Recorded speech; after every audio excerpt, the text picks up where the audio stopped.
सांगलीमधील राष्ट्रवादीचे नेते आणि माजी महापौर सुरेश आदगोंडा पाटील यांनी निवासस्थानी गळफास घेऊन आत्महत्येचा प्रयत्न केला।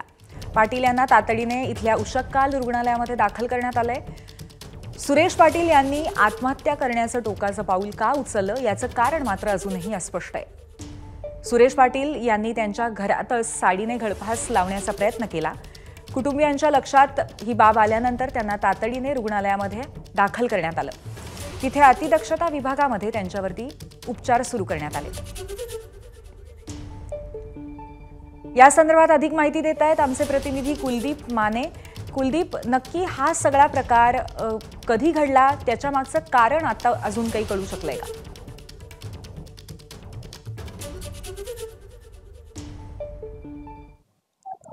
नक्कीच सुरेश पाटील हे सांगलीचे माजी महापौर राहिले आहेत। राजकारणामध्ये त्यांचे सांगली शहरामधलं एक नाव होतं, त्यामुळं त्यांच्या आत्महत्येच्या प्रयत्नामुळे साहजिक या ठिकाणी धक्का मोठा मानला जातोय।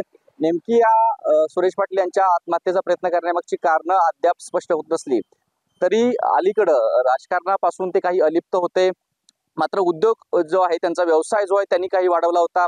कर्नाटकामध्ये काही कारखाने सुरू केले असल्याची देखील माहिती होती।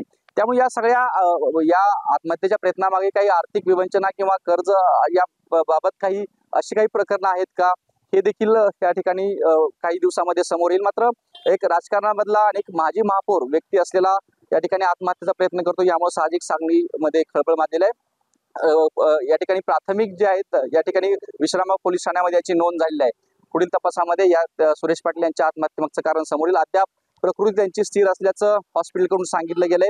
उपचार त्यांच्यावरती सध्या सुरू आहेत। धन्यवाद आपण दिलेल्या माहितीबद्दल कुलदीप। एबीपी माझा, उघडा डोळे बघा नीट।